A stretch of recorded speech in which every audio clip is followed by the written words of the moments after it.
Hello, kia ora, I'm Philip Duncan. Thank you for joining us for our Thursday weather update recorded October the 5th.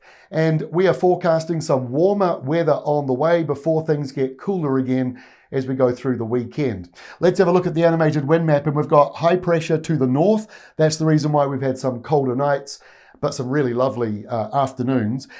Now we've got this northerly wind about to move through and the storm coming out of Australia. It's going to track just to the south of New Zealand, but it brings a burst of windy weather to the south, and then on Friday that is, and then it moves up into the North Island as a southerly over the weekend. It's not a storm, but it's just a southerly flow that will drop temperatures and spark a new low pressure zone around the North Island on Sunday. Not a storm, but just enough to drive in a little bit of wet weather.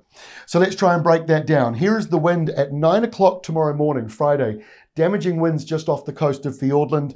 That is the storm tracking south of New Zealand. But it's going to send a surge of windier weather across the lower South Island during Friday, and that will push up your temperatures. It'll also be windy through Cook Strait as well, but the rest of the North Island, pretty pleasant with that high pressure zone in charge. Rain-wise, and we've got a 10-day rainfall map coming up at the end of this, but for the next 3 days, 30 or 40 millimetres here on the west coast, and at the opposite end of the country over here in the northeast, another 30 or 40 millimetres. A little bit unusual to actually see at two opposing ends of the country, but that is the low that forms on Sunday around the north, and it spins up that easterly which comes around, and that's why you're seeing a bit of wet weather for the eastern North Island.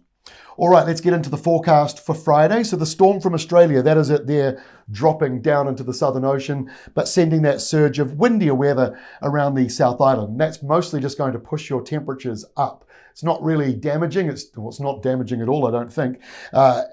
Could be a bit windy on the west coast, but over on the eastern side, not looking as bad as it's been. But it will push temperatures up above average. And then in the north, high pressure nearby.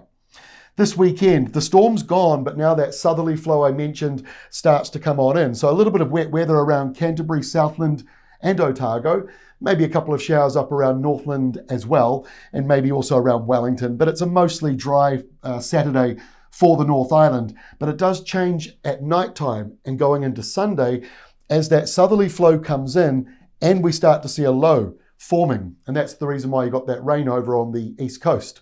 So by Monday, the low moves away and the southerly flow a little bit windy through the north of the country. And at the south of the country, here comes the next cold front coming into Southland around about late morning. So by Tuesday, it's a colder day right across the South Island, but also the North Island. Might even be a few snow flurries around Central Plateau as that cold front moves up and across the North Island. So it's a bit blustery behind that system. So our Wednesday map here, which is a wind map, shows the strongest winds are here, south of New Zealand, just brushing Stewart Island, potentially damaging winds here on Wednesday as a result of that, but it's much calmer to the north. You can't even see the wind lines moving. So it's going to be calm again by the middle of next week. All right, the 10-day rainfall, taking a look around New Zealand, not a huge amount, just as we talked about here, sort of in that 20 to 30 millimetre mark. There might be a little bit more for some of you. The blue you see here, just a couple of showers, 1 to 5 millimetres. And then on the west coast, that's the heavier rain, where you got the purple, and that is where you're getting up to 100 to 150 millimetres over there. So a lot of rain falling on the west coast, not very much though if you live in Alexandra, which is kind of classic setup between our wettest and driest regions. Before I go, Bathurst this weekend, the weather is boring.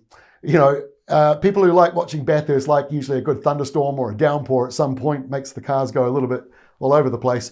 It is going to be pretty calm, and the overnight lows mean the track will be cold in the mornings.